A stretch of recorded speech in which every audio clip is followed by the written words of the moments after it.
Olá, seja muito bem-vindo, uma excelente tarde para você. Consulta ao doutor chega no horário marcado agora, 16 horas. Como você passou o seu final de semana? Recarregou as energias? Espero que você tenha descansado bastante. Desejo a você, é claro, uma excelente semana que seja cheia de muito aprendizado, muitas notícias boas, muitas informações, muitas trocas. E por falar em informação, importantíssimo, consulta ao doutor chega hoje, gente, para falar sobre saúde na terceira idade. Olha só, calcula comigo. Segundo a Organização Mundial da Saúde, gente, em 2050 teremos 2 bilhões de pessoas na terceira idade convivendo aqui no nosso mundo. Ou seja, 2 bilhões de pessoas com mais de 60 anos. Por isso a importância, gente, da gente conversar hoje sobre os grandes desafios vividos, sobre como poder ajudar essas pessoas. Hoje, afinal de contas, hoje nós contamos com 30 milhões de pessoas com mais de 60 anos de idade, isso aqui só no nosso Brasil. Pois é, são os nossos pais, são os nossos tios, são os nossos grandes amigos aí que estão ao nosso lado, que muitas vezes precisam da nossa ajuda e a gente não sabe ao certo de que forma ajudar, de que forma conversar, de que forma auxiliar. Se você conhece alguém a quem esse tema possa interessar, não esqueça que nós estamos em transmissão ao vivo através do nosso site www.hittv.com.br. Caso você queira participar do nosso bate-papo, nosso canal de comunicação está aberto e pronto para receber a sua dúvida, o seu relato, a sua sugestão. Participa aqui da nossa conversa. Manda sua mensagem para o 0 operadora 11 3337 5886. Estamos aguardando pela sua participação, é claro. E temos a nossa clássica enquete no Instagram, aguardando pela sua resposta também. Diretor, coloca pra gente a enquete na tela. Essa enquete, gente, está acontecendo lá no @consulta ao doutor. Pega o seu celular e acessa por lá. Desafios na terceira idade.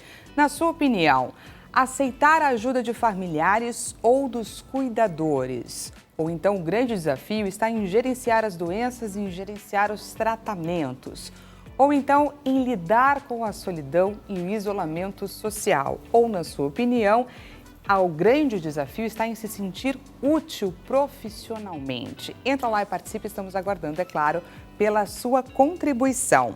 Antes de mais nada, gente, eu lembro que hoje é segunda-feira, hoje é aquele dia que nós temos reservado para a gente aprender mais sobre algo que é essencial para garantir a nossa dignidade, igualdade e justiça na nossa convivência, claro, em sociedade. É o dia que a gente tem reservado para aprender com o advogado Dr. Leonardo Girundi.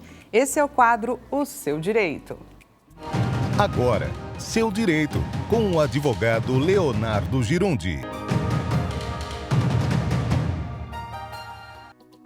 Olá, que alegria estar aqui mais uma vez com você para responder a sua dúvida. Se você fez aqui como o Mauro, lá aqui do Rio de Janeiro, lá do Rio de Janeiro. Se você fez como o Mauro, com certeza sua dúvida está aqui na minha listinha para responder. Vou chegar nela, tá? Saiba que nós vamos sempre andando aqui nas perguntas e se você não mandou ainda a sua dúvida ou pergunta, faça como o Mauro. Nos mande a sua dúvida através do nosso WhatsApp 11 3337 5886 ou através do nosso e-mail seudireito@hittv.com.br. Aproveite e nos siga lá no nosso Instagram e nos mande também a sua dúvida por lá também, @Leonardo Girundi. Olha que dúvida interessante. Olá, doutor, sou adotado e gostaria de saber se tenho os mesmos direitos que os meus irmãos, Mauro, no Rio de Janeiro. Primeira coisa interessante, aqui o Mauro se identificou, mas você poderia mandar uma dúvida ou sua pergunta e pedir, olha, não me identifique, ou não mandar o nome, que mesmo assim eu vou responder, ok? Por que é interessante essa situação? Porque a adoção passou por vários momentos distintos na nossa legislação, né? E inicialmente, por exemplo, só podia adotar quem tinha 65 anos de idade e já tinha filhos. Então, se a pessoa não tivesse filhos, ela não poderia adotar.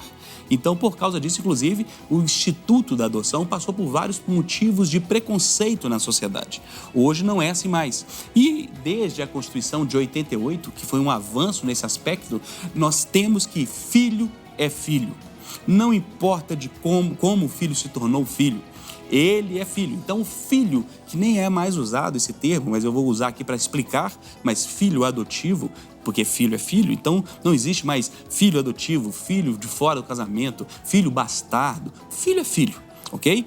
Por que a Constituição disse isso? que filho é filho? Porque todos têm exatamente o mesmo direito. Então, independente de como você se tornou filho, você tem exatamente os mesmos direitos dos demais irmãos, ok? Independente de como esses outros irmãos são também. Então, filho tem direito. É interessante pensar nesse aspecto, que é exatamente igual para filho, quando a pessoa adota uma criança, ela tem, por exemplo, o direito à licença maternidade. Você sabia disso? Exatamente como um filho nascido. Então, por quê? Porque é uma nova pessoa chegando naquele lar que precisa ali de quê? De cuidados para aquele novo seio familiar. Muitas vezes o mesmo trabalho ou mais trabalho do que quando vem do nascimento, né? Por causa da faixa etária. Então, é filho e tem os mesmos direitos. Então, se você foi adotado, você como filho tem todos os direitos e a família como um todo também tem os mesmos direitos. E outra coisa, se você conheça mais sobre adoção, existem várias situações. Nós somos a favor da vida. Inclusive, sobre isso, nós devemos lembrar que existe um programa chamado Entrega Legal. Se você está gestante e não quer ter o filho, você não precisa abortar. Primeiro, busque auxílio, busque o conselho de alguém, busque alguém que tenha capacidade de te ajudar nessa situação. E lembrando que, se realmente não deseja ficar com a criança, você pode fazer a entrega legal. Não é crime entregar a criança. Você entrega a criança para adoção e você não terá crime nenhum. Mas abortar, em vários aspectos, é errado e é proibido. Então, tome cuidado com isso, porque o aborto ainda é crime quando não tem naqueles dois aspectos permitidos pela nossa legislação, ok? Aproveitei para falar um pouco da adoção, porque eu sou apaixonado pelo Instituto da Adoção. Nós somos filhos por adoção e temos os mesmos direitos. Nós somos filhos do nosso Pai e um dia vamos cantar juntos nas ruas de ouro. Um grande abraço e até a próxima. Tchau, tchau. Seu Direito, com o advogado Leonardo Girundi. Esse é o doutor Leonardo Girundi no quadro Seu Direito. Se você também quer participar, quer ver a sua história ser aí destrinchada e respondida pelo doutor Leonardo Girundi, não esqueça de enviar o seu relato para o nosso e-mail, seudireito@rittv.com.br. Quem sabe a sua história na semana que vem não está sendo aí trazida à tona pelo doutor, explicada e tranquilizada, por que não? Não perca essa oportunidade, combinado? Gente, então, dando continuidade, iniciando, na verdade, o nosso bate-papo aqui no Consulta ao Doutor sobre saúde na terceira idade, para falar sobre os desafios e quais são os cuidados essenciais para garantir um ambiente seguro e acolhedor para as pessoas na terceira idade, recebo e apresento a vocês Maria Zenaide, cuidadora e empresária do setor de cuidados de pacientes. Seja muito bem-vinda, Maria. Obrigada. E apresento também, gente, a doutora Luana Ganzert, que é psicóloga, que vai trazer aí essa abordagem mais do lado emocional e psicológico vivido pelas pessoas. Seja muito bem-vinda também. Muito obrigada pelo convite. Um prazer imenso estar aqui. Prazer é nosso. E, gente, falando aí, vocês lembram que eu trouxe aqui esse dado de que em 2050 nós teremos de 30 milhões de brasileiros, 60 milhões de brasileiros convivendo aí na terceira idade. Essa é uma notícia, obviamente, muito positiva, porque nós temos aí as pessoas envelhecendo, mas a gente tem diversos desafios, porque não são todos que envelhecem com qualidade, mas essas pessoas precisam, é claro, serem abraçadas, cuidadas e acolhidas. Queria começar trazendo aí os desafios. Luana, quais são os desafios dessa população envelhecendo? Importante lembrar que a expectativa de vida aumentando, nós temos coisas positivas, mas os desafios sempre vão acompanhar as coisas positivas também. Os principais desafios é a falta de conhecimento. A quantidade de paciência também está sendo diminuída do ser humano, então acho que é importante a gente pensar que o nível de paciência do ser humano é um desafio gigantesco, para a gente entender que é uma fase da vida, né, importante, tão importante quanto qualquer outra, mas que exige aí uns cuidados diferenciados. E um ponto de desafio que também é importante a gente lembrar é que a gente está tratando de um ser humano que já passou pelas outras fases da vida. e que, de alguma forma, ele tem uma consciência diferente, mas o nível de consciência também está diminuindo. Então, a gente está se aproximando aí quase que do final da nossa vida. É importante pensar que nós não somos eternos e que, em algum momento da nossa vida vai acabar. E, chegando na terceira idade, nós estamos cada vez mais próximos desse momento aí que é tão difícil lidar, né? Lidar com perdas. Nós vamos lidar com perdas das diversas, não só a perda da vida, né, no final dela, mas diversas percas aí que a gente vai ter ao longo dessa fase. Maria, queria que você trouxesse aqui para a gente um pouco sobre a sua experiência no dia a dia. Quais são os desafios que você encontra desse público da terceira idade? Desafios são variados bastante. Ela usou uma palavra que eu gosto bastante, que é quando a gente está na área do cuidado, é a palavra cuidado diferenciado. Porque uma pessoa que já passou dos 60 anos, por exemplo, e vive no mundo que a gente está hoje, é um ambiente muito diferente para quem está chegando agora. Então, assim, o cuidado diferenciado, você tem que entender todas as fases que essa pessoa já passou, aceitar, inserir ela nessa nova fase aqui, fazer com que ela tenha uma qualidade de vida, que ela seja produtiva, que ela se sinta ali querida, amada, participe de tudo, e não se torne uma pessoa ali inválido, dependente. O cuidado diferenciado, o cuidado é ajudar a pessoa a ser independente, a se manter ali no ambiente, participar e ter uma vida saudável, junto no seio da família ali, participando com os netos, com bisnetos, participando da vida social, tanto no plano físico quanto nas redes sociais, a gente ajudar isso. Então, isso é bastante importante, isso é um grande desafio, principalmente por essa coisa mesmo da falta de paciência. Hoje a coisa é tudo muito volátil, muito rápido, a pessoa não tem nem tempo de se adaptar e já passou. Então, a gente tem que ter paciência, tem que ter compreensão e procurar incentivar essa pessoa a ter uma vida saudável ali junto com a família. Por isso que é tão importante a gente trazer esse tema à tona, porque como a doutora Luana também estava comentando, essa falta de paciência, ela vem muito do desconhecido, não é? Da gente não falar sobre o assunto e ir deixando, e não é bem assim. Eu queria trazer aqui um pouco sobre quais são as mudanças mais factuais que a gente observa nas pessoas com mais idade. O tempo muda, a mobilidade muda, só para a gente trazer aqui para o nosso bate-papo, primeiro a questão física, e aí depois a gente vai trazer um pouco como que essa limitação física afeta, é claro, o lado emocional e psicológico. Tá, perfeito.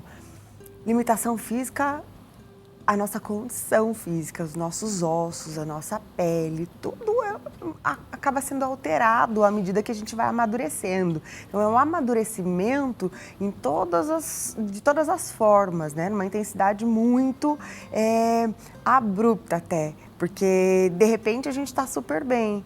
Mas, de repente, a gente já não está funcionando mais, a gente se torna um pouco mais vulnerável em relação a algumas situações. Então, o que é importante pensar?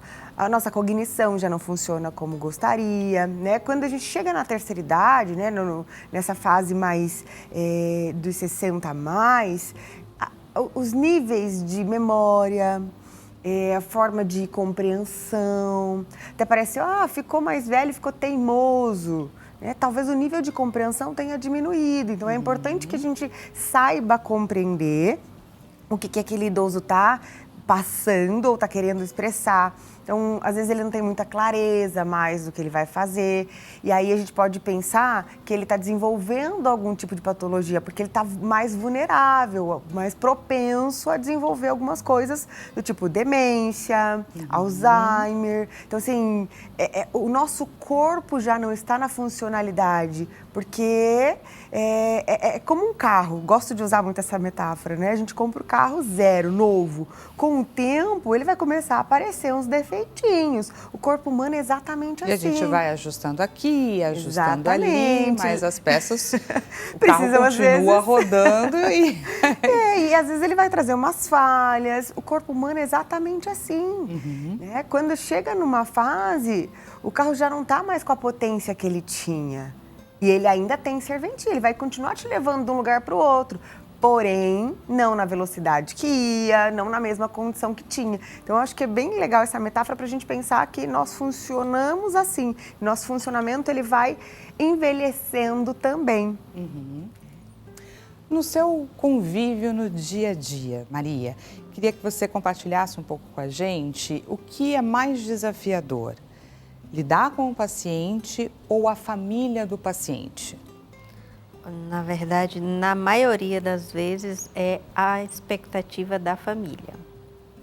Por quê? Porque nós estamos... Normalmente, nós pegamos o paciente num estado já de mais de 80 anos. Tá.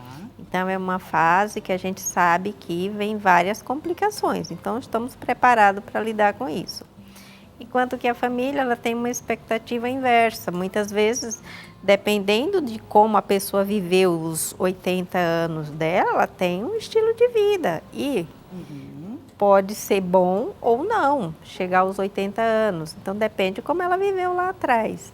E a expectativa da família, como é que a gente vai lidar com isso? Porque as pessoas querem, muitas vezes, que o vovô saia dando cambalhotas do dia para a noite e está se recuperando de uma cirurgia. Às vezes tem muita questão de quedas, fraturas. E aí, quando a pessoa passou por isso, ela não volta ao que ela era antes. É muito difícil voltar ao que era antes, com a mesma mobilidade, com a mesma destreza, fazer as mesmas coisas. O risco de queda depois de uma vez caiu, teve uma fratura, aumenta, tem um risco aumentado, então tem que ter mais atenção.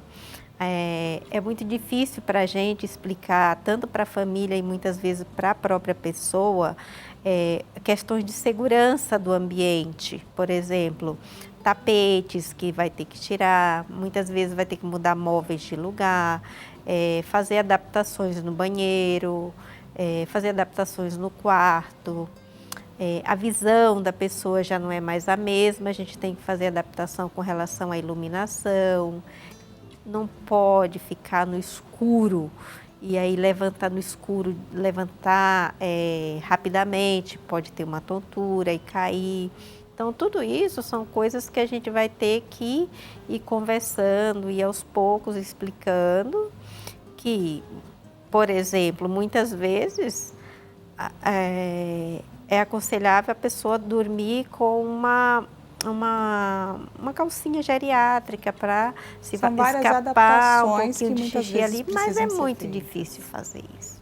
E aí é um Não. cuidado constante com o É um cuidado paciente e com a família do Você paciente, tem que que é ter muito uma importante calminha para também. levantar ali, sentar, respirar, esperar se equilibrar direito para poder levantar e não sair correndo para ir ao banheiro. Porque a maioria dos acidentes acontece nessa hora. Sim. Porque a pessoa levantou e foi, muitas vezes o piso não é adequado, não tem ali um corrimão, alguma coisa, a iluminação. Então, tudo isso são muito complicado para aceitar. Questões muito importantes. E para a gente tratar sobre cada uma dessas nuances, dessas questões que são muito específicas, eu gostaria de trazer aqui, gente, algumas das doenças que acometem mais as pessoas nessa fase da vida, para vocês trazerem o olhar de vocês e a forma como o que a gente deve ficar atento, qual é o comportamento, quando que a gente percebe que aquela condição está limitando aquela pessoa, de que forma que a gente pode ajudar, quando que aquilo está saindo da mão, que a gente levanta um sinal de alerta, tudo bem? Quais são as adaptações que a gente precisa fazer na nossa casa? Então, a gente vai passar por tudo isso agora, combinado?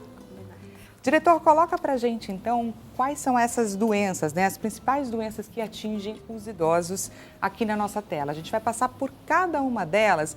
Vamos começar a falar sobre hipertensão arterial. Gostaria de entender de que forma a hipertensão arterial se manifesta no corpo dos idosos, o que a gente precisa trazer aí de alerta.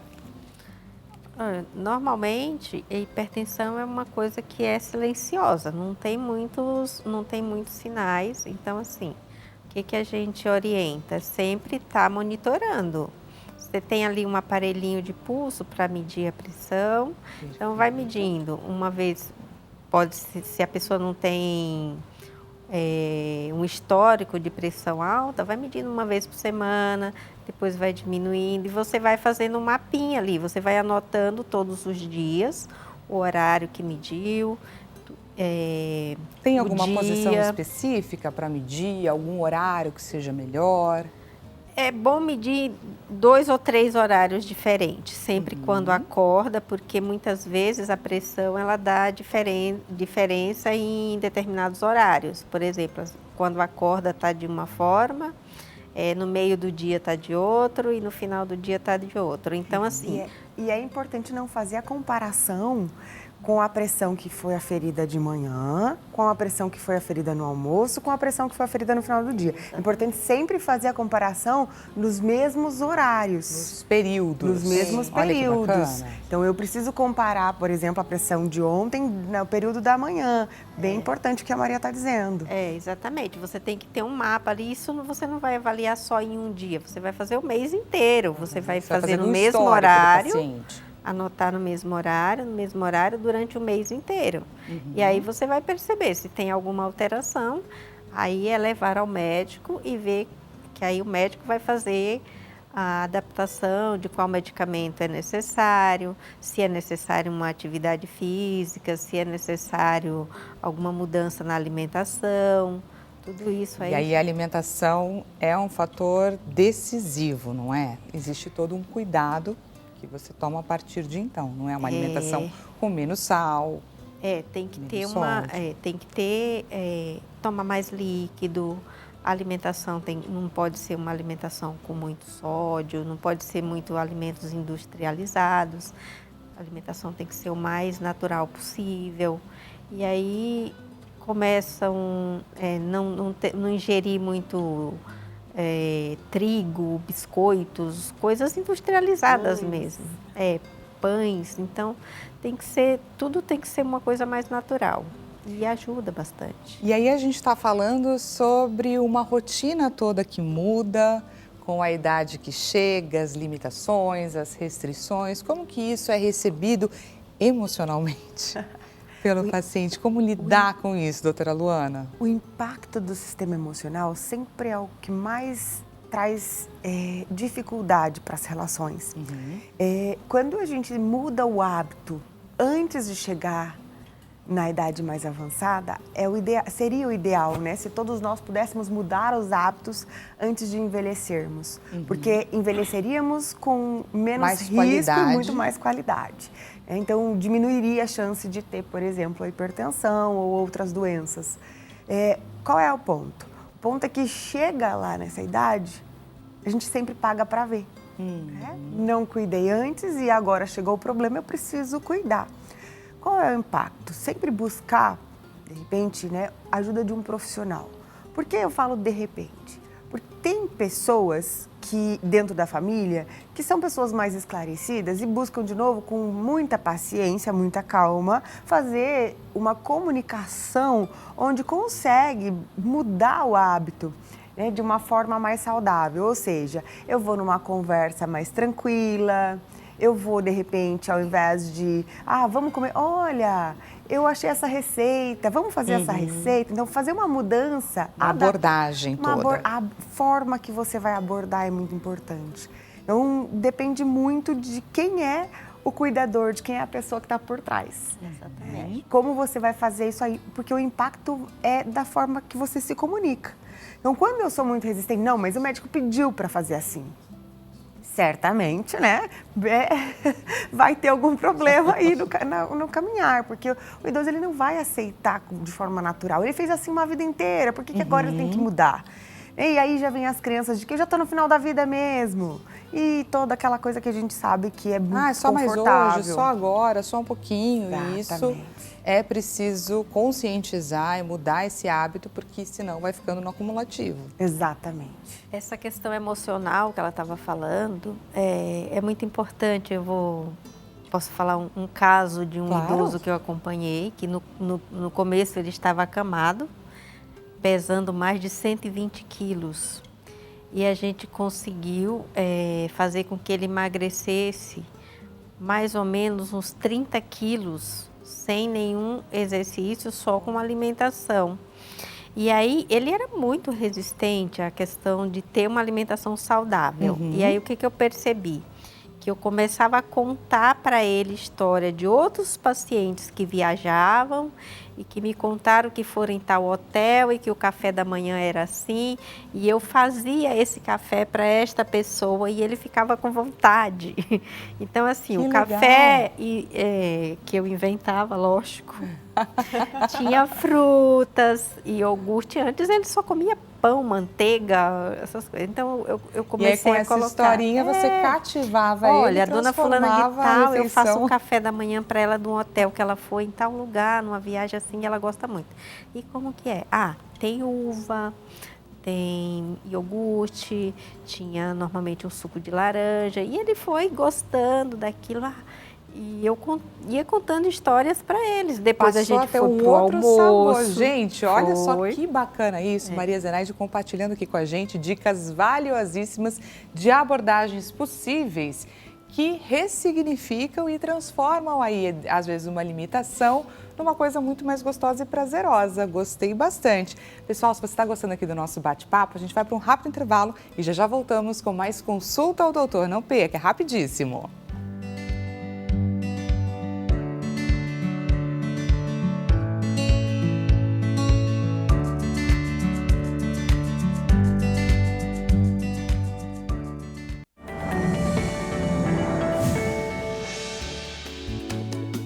Seja bem-vindo mais uma vez. Estamos de volta com mais Consulta ao Doutor. No programa de hoje, estamos falando sobre saúde na terceira idade. Estamos falando sobre as doenças, as condições que mais acometem as pessoas nessa fase da vida e quais são as formas que a gente tem de ajudar, de auxiliar, de cuidar dos nossos idosos. Se você conhece alguém a quem esse tema possa interessar, nós estamos em transmissão ao vivo através do nosso site www.hittv.com.br. Fora isso, te convido a participar aqui do nosso bate-papo. Envie o seu relato, a sua dúvida aqui para as nossas doutoras através do nosso WhatsApp, 0 operadora 11 3337 5886. E temos a nossa enquete em seus minutos finais, acontecendo lá no nosso Instagram, no @Consulta ao Doutor. Diretor, coloca pra gente a enquete na tela. Desafios na terceira idade. Na sua opinião, o maior desafio está em aceitar a ajuda de familiares ou cuidadores, em gerenciar doenças, gerenciar os tratamentos que precisam ser feitos, em lidar com a solidão e o isolamento social ou na questão do se sentir útil profissionalmente. Entra lá e participa. Combinado? Bom, para quem chegou agora, nós estamos batendo um papo com a cuidadora Maria Zenaide e também com a doutora Luana Ganzert. Ela que é psicóloga, Luana Ganzert, deixa eu pronunciar corretamente. Nós estávamos falando, gente, sobre algumas das doenças, já falamos sobre hipertensão e agora a gente vai falar sobre uma outra condição. Diretor, coloca, por favor, para a gente na tela. Vamos falar sobre diabetes mellitus. Queria que você trouxesse, é claro, Maria, um pouco sobre quais são os cuidados que a gente precisa ter com um paciente que tem diabetes. A gente precisa monitorar, de que forma que a gente monitora, a gente precisa tomar cuidado, por exemplo, quando essa pessoa se machuca, porque ela tem, é claro, uma condição um pouco mais complicada para cicatrização. Quais são os cuidados? Cuidados com o paciente com diabetes, normalmente, tem que ter muito cuidado com questão de ferimentos mesmo, principalmente. Uma unha num paciente com diabetes, que pra gente é uma coisa simples. É muito complicado. Então, assim, tem qualquer probleminha, viu? Qualquer machucadinho, a unha tá ali um pouquinho inflamadinha ali, não mexa. É a primeira coisa. Não vai mexer, não vai cortar, não vai lixar, não vai fazer nada. Procura o dermatologista para ver o que é, o especialista, procura ver, porque é uma coisa muito simples, pode se tornar uma coisa muito grave. Questão também da alimentação dos diabéticos também, que é uma coisa complicada, porque muitas vezes a pessoa não quer aceitar, que acha que a comida é meio sem graça, que é um doce, quer extrapolar. As formiguinhas de plantão. Então, e aí a gente tem que ter jogo de cintura para fazer com que a comida seja uma comida apresentável, seja uma coisa mais bonita, mais colorido, tentar fazer com que a coisa se torne mais apetitosa e variar a alimentação, não ficar sempre... Porque as pessoas têm uma ideia principalmente o pessoal que está na terceira idade, quem vai preparar, o nutricionista fala, é para comer uma comida mais pastosa, não pode, às vezes a pessoa tem problema de mastigação, e aí o pessoal pega tudo, joga lá no liquidificador, faz um negócio lá que fica meio marrom e toma. E aí não é assim, você tem que fazer uns purezinhos separados, usar legumes de um tipo hoje, outro de colorido, fazer uma saladinha, dar uma organizada, deixar o prato, mesmo que seja purezinho, mas tem que ser de um legume separado do outro, ter sabor. A pessoa precisa experimentar o sabor de cada coisa separadamente, não fazer tudo misturado, tudo aquela... isso é uma coisa muito importante. Ela tem que ver o prato bonito, arrumado, arrumar a mesa. Vai colocar uma água, coloca ali uma gotinha de limão, dá uma enfeitadinha, uma folhinha de hortelã, procurar oferecer as coisas, fazer com que as coisas se tornem mais bonitas e mais apresentáveis. Mais atraentes. Mais atraentes também. E as coisas que não pode comer, a gente tira da presença da pessoa.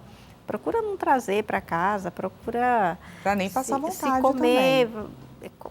Quer você, come distante.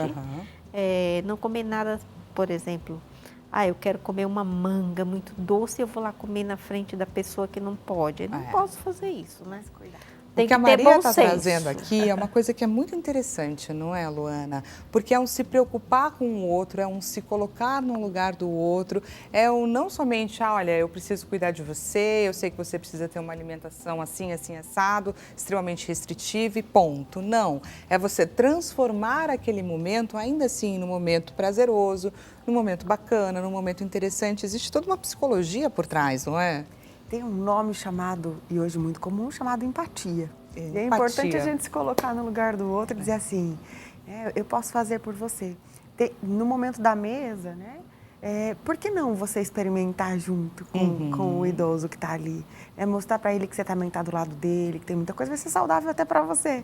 Então é importante que a gente saiba quais são os momentos em que eu preciso fazer uma intervenção, né? Porque não só o diabético, mas, de uma forma geral, a alimentação ela é extremamente importante e nos traz várias condições. Quando você se alimenta de uma forma adequada, você traz a possibilidade de um resgate de memória, por exemplo. Sim.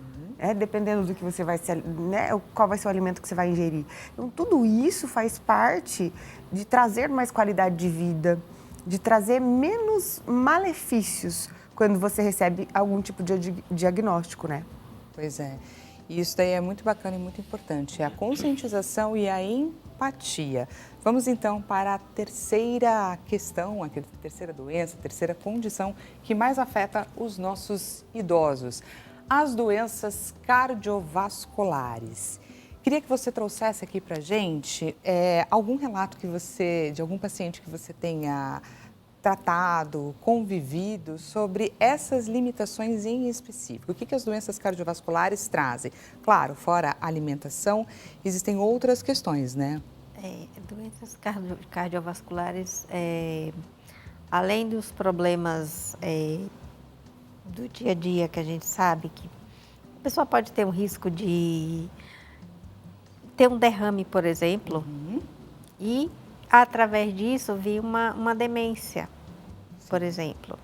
A pessoa tem que prestar bastante atenção com relação ao dia a dia da pessoa, alguma mudança no comportamento, alguma coisa. Pode ser que aconteceu ali um probleminha, Pode ser às vezes a pessoa começa a ficar mais cansadinha, não está ali no ritmo que ela estava antes, opa, tem alguma coisa errada. Então, vamos observar. A gente observa muito, a gente procura anotar tudo a respeito da pessoa, sempre o horário que acorda, o que come, o que costuma fazer, porque qualquer mudança pode ser o sintoma de algum problema. O monitoramento é essencial. Monitoramento é essencial. Hidratação da pele, desde oferecer líquido, porque o idoso normalmente ele não gosta de oferecer líquido, e a gente sabe que nessa condição é essencial que a pessoa esteja bem hidratada, que ela sempre tome bastante água. Então, assim, não quero tomar água, faz um chazinho ali fraquinho, com uma folhinha de hortelã, faz um drink. Eu já tive uma pessoa que eu acompanhei, que ele não gostava de água de jeito nenhum. Então, eu colocava ali, fazia 2 drinks, um para mim, um para ele, falava, vamos brindar. Aí ele ia. Então, tomamos todo o drink ali, assistindo um filme, conversando, vamos lá, mais uma. E aí a gente vai. Dessa forma você foi hidratando o seu paciente. A gente vai hidratando, vai ensinando a pessoa a ser mais, aceitar as coisas de uma forma mais lúdica, mais saudável, sem imposição. É muito importante. A questão da imposição é determinante.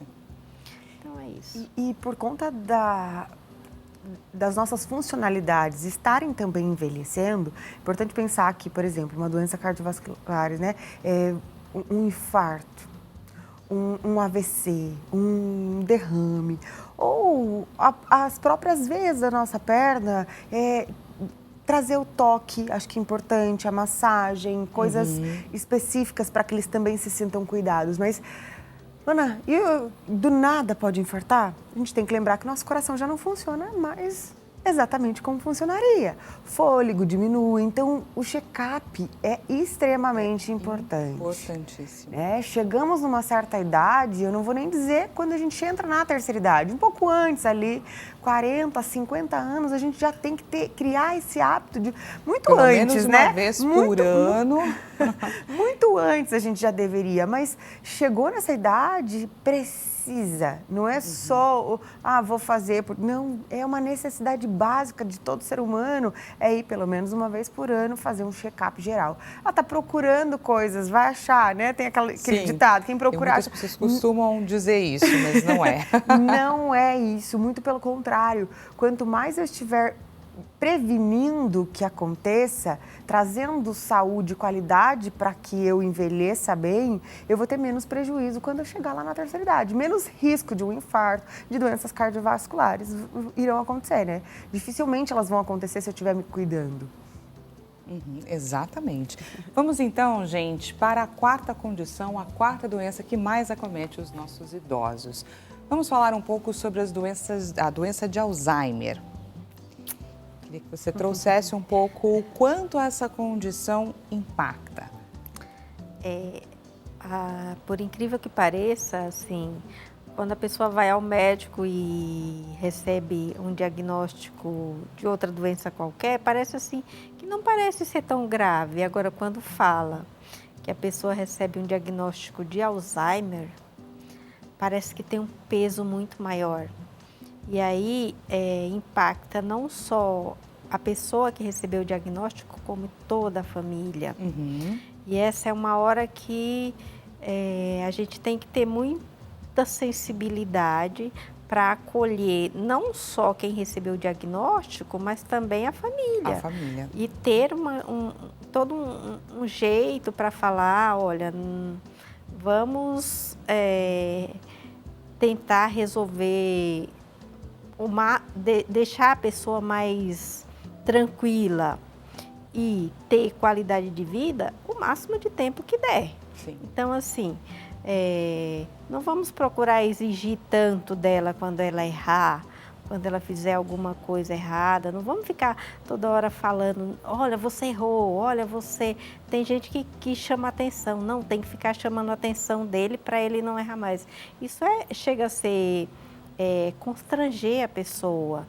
Eu acompanhei uma pessoa que no início de diagnóstico de Alzheimer, ela trocava o telefone com o controle da televisão. Então, assim, eu sempre orientei a família, nunca chame a atenção dela, olha, você está usando o telefone para desligar a televisão. Não, vai lá e fala assim, nossa, deixa eu ver o que aconteceu. E troca, dá o controle na mão dela. E ela nem percebeu. Aqui a gente está falando sobre uma doença que impacta demais na família. A gente está falando sobre a doença de Alzheimer, que obviamente muitos filhos, por exemplo, sentem o não reconhecimento dos pais. Como lidar com isso, doutora Luana? É importante pensar que, para o senso comum, o Alzheimer é uma validação de que a pessoa está se tornando inválida. É muito pesado isso, muito né? pesado. Porque se a gente parar para pensar, a pessoa que acabou de receber esse diagnóstico, ou que já tem o diagnóstico há algum tempo, ela começa a fazer coisas que, nossa, parece que ela não está valendo mais nada. A sensação é de que ela não tem mais tanto valor, né? Como a Maria falou, trocou ali o celular, como que uma pessoa não percebe isso? Para quem tem Alzheimer é muito difícil perceber de fato que ela está fazendo alguma coisa que não está funcionando, ou que não está dando certo. Então, assim, a família muitas vezes precisa de um preparo tanto quanto, né? Eu diria que até maior o preparo para a família nessas condições do que para o próprio paciente. Por quê? Porque lidar com alguém que já não está respondendo à mesma medida que respondia uma vida inteira, é como se eu estivesse perdendo. E o ser humano lidar com essa sensação de perder alguma coisa, né? Eu estou lidando com essa sensação, é muito desconfortável. Então, muitas vezes, a própria família precisa buscar ajuda profissional, de um terapeuta, né? Ou orientação médica, buscar sempre estar acompanhando o paciente, a família toda. Porque às vezes vai um que não passa a orientação como deveria. Então, cada vez troca. Vai um para conversar com o médico, para entender como funciona, para entender como eu posso agir. Como é que é o avanço dessa doença, como ela se comporta, o que a gente pode esperar. O que eu posso fazer para que ela não avance de forma muito abrupta também? O que eu, enquanto filho, enquanto irmão, enquanto, né, tô ali para cuidar, o que eu posso fazer? Como eu posso aproveitar o tempo que a gente tem junto? Ainda tem. Nós temos uma pergunta da nossa audiência. Por favor, diretor, pergunta na tela. A pergunta é da Souza Farias, Jardim Guanabara. Seja muito bem-vinda, antes de mais nada, muito obrigada, viu, pela sua contribuição aqui com a gente. Olá, meu pai é idoso e costuma falar muito sozinho, porém, frases bem desconexas, parece perder a noção que há pessoas por perto. Ele se recusa a procurar ajuda profissional. O que poderíamos fazer? Maria, queria que você respondesse, Souza, por favor. Isso é normal de acontecer, a pessoa começar a falar sozinha, a ter alucinações, a fazer coisas repetidamente. Então, isso pode ser o sinal de alguma demência. E aí, o ideal é que a família procure como levar essa pessoa a um especialista para fazer um diagnóstico.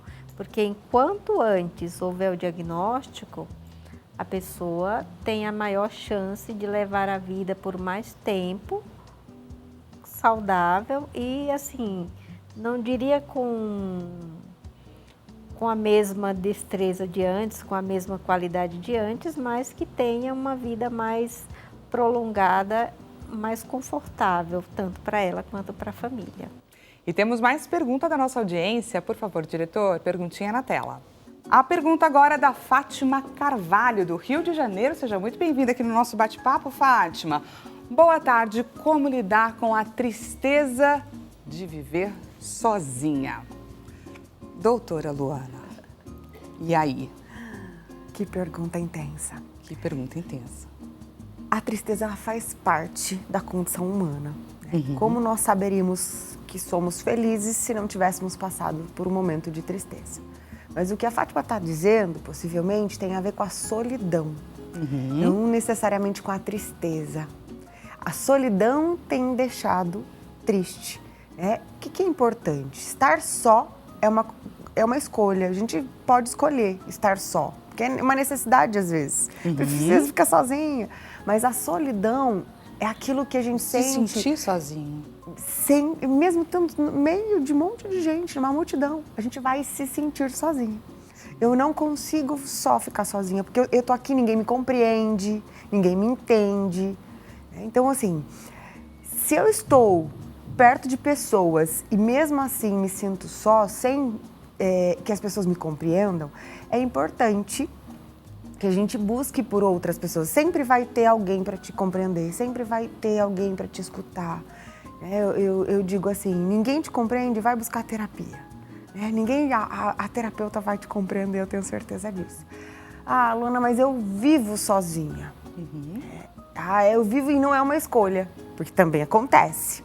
O que pode acontecer nesses casos? Participe de grupos sociais. Posso ir para uma igreja, posso ir fazer um trabalho comunitário. Tem muita gente precisando da tua mão estendida, muitas vezes. Se você está se sentindo sozinha e vai ajudar o outro, você vai perceber que esse vazio vai ser preenchido. Então, eu preciso buscar coisas. Uma leitura também é legal. Assistir um bom filme, uma coisa... Funciona em curto prazo. Em algum momento eu preciso dividir o que eu assisti com alguém. Sim. Então eu preciso sair, chamo minha vizinha, chamo alguém para conversar. Ah, mas ninguém me entende, não é bem por aí o caminho. Então talvez eu precise de ajuda de um profissional, né? Vou lá, faço um processo terapêutico, que é importante e o mais importante disso tudo. A solidão, ela é tratável. Sim. A solidão é tratável. Eu falei, solidão não é uma escolha, estar só é uma escolha. Preciso ver qual é a condição que você está. Você está assim porque não tem ninguém ou você está assim porque existe um sentimento de vazio aí dentro. Muito bacana. E reconhecer que está se sentindo assim já é o primeiro passo. Primeiro passo. Vamos conferir, gente, o resultado da nossa enquete. Por favor, diretor, resultado na nossa tela, o resultado da nossa enquete. Daqui a pouco a gente passa aí um pouco pelos próximos. Aqui, ó, 33% lidar com a solidão. Olha, tem tudo a ver com o que você estava dizendo. E o isolamento social. Gostaria que você aproveitasse, inclusive, para que a gente comentasse um pouquinho sobre isso. Maria, você sente muito essa questão da solidão nos seus pacientes?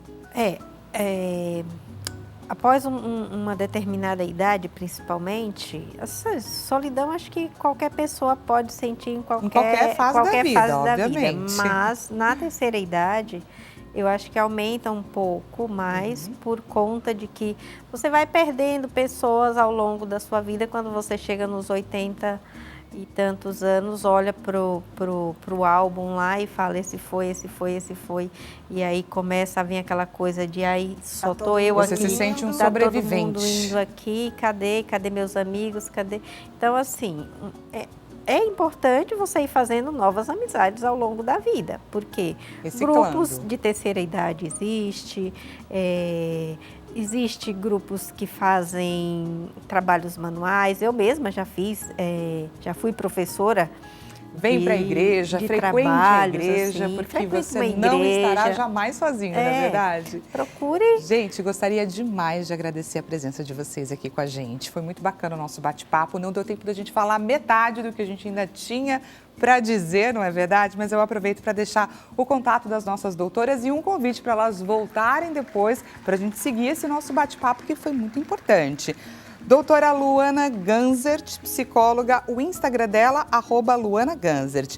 E Maria Zenaide, cuidadora e empresária no setor de cuidados, deixo também o Instagram, @Cuidador360. Mais uma vez agradeço demais a nossa conversa, o nosso bate-papo. Espero que você do outro lado da tela também tenha gostado e te convido, é claro, para você estar comigo amanhã, neste mesmo horário, 16 horas, para mais um Consulta ao Doutor. Desafio aceito? Até amanhã, gente. Obrigada.